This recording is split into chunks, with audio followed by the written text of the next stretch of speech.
Hello and welcome to the third episode in the new Athletics Ireland Club and Country video series. We are here in the freshly resurfaced Morton Stadium to talk to 200 metre athlete Mark Smyth.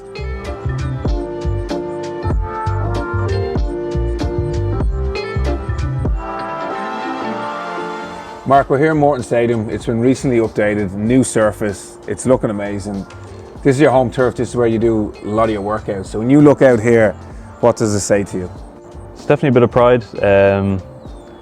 Obviously, National Stadium looks good. It's hard to complain about it. Literally, as we sit here, I get flashbacks of when my first ever 200. I was dossing in the schools, trying to get the day off.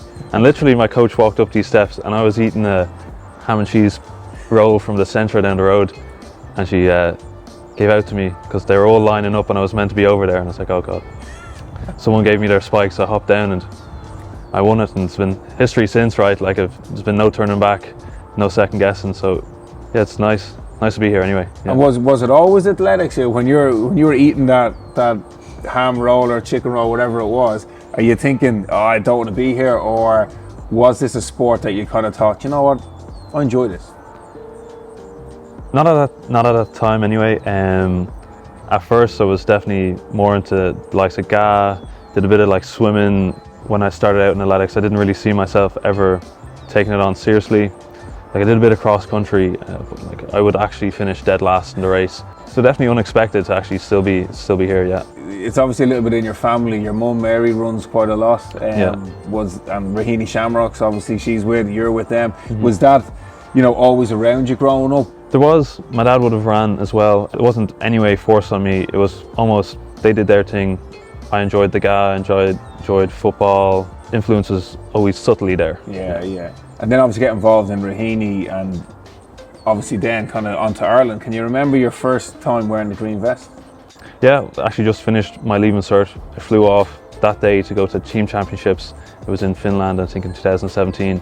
It was very intimidating. I didn't know anyone. Who were you rooming with? Mark English. Actually got the double bed and he got the single bed, so I asserted my dominance there that day. Subsequent years then as an individual, kind of the relay still a massive part of what you do. But was it always a target? Was it always something that you thought, I can improve, I can get faster? And like this year, when you look at that national record indoors, 2064 is fast. Yeah. You then look at the outdoors, what way are you kind of looking at the next couple of weeks and months with everything that you've learned, say, particularly over the last 12 months? So obviously you want to take that indoor season and replicate it outdoors, and obviously keep pushing again and again. Probably getting a lot of questions, Paris and everything that comes with that and qualifications. How do you deal with all that stuff? Or is it just a case of, look, I'll just focus on my running? Or do you let yourself kind of think about qualification times and points and all that sort of stuff that is required over the next 12 months, let's say? I'm not too focused on the likes of those big championships, but I am focused on what races I need to do to get there. You can say you're going to these places, but you're not really until you run the times. So don't get too caught up in all of it. Yeah. And when you look domestically in Ireland with sprinting at the moment, it seems as though there's a huge talent coming through. There's massive potential there. Mm-hmm. Domestically when we're racing now, there's going to be people there that are going to push. And I know you kind of said earlier on that you focus on yourself, but it's nice to have that on a domestic level, that you're not always searching and having to go abroad to get races. So what does that feel like when you're going to races around Ireland and obviously warming up and getting the start line, that that you're going to have to run well to maybe get on the podium or even win? So how I do nationally is obviously important, but it's not the be on and end all if you win a race or lose a race. Because at the end of the day, I think that if we're all pushing each other on, we're all pushing each other for that international stage, and that's where we all want to be. So so don't get caught up in rivalries or anything like that.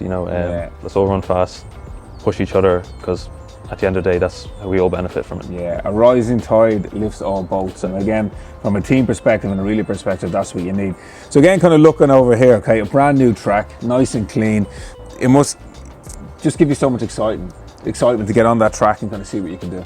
Yeah, looking forward to it. Looks like a fast track, going by what the indoors is like. So actually looking forward to getting the clubs all back in.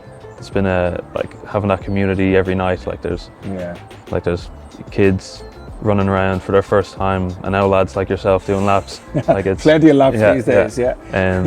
So it's like it's a great community. It's great. I'm looking forward to having that back. Yeah. That like those interactions, because those nights here in Santry, like that's what I do it for anyway. Yeah. Yeah, absolutely. And your next kind of couple of weeks, what's the focus on?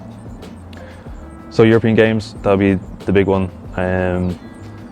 Doing the 200 and that. Other than that, once again, just looking for races, getting in races that I can hopefully get more points and then boost up my world ranking. Brilliant. Well, Mark, pleasure to chat to you and wish you all the best. Appreciate it. Thank you.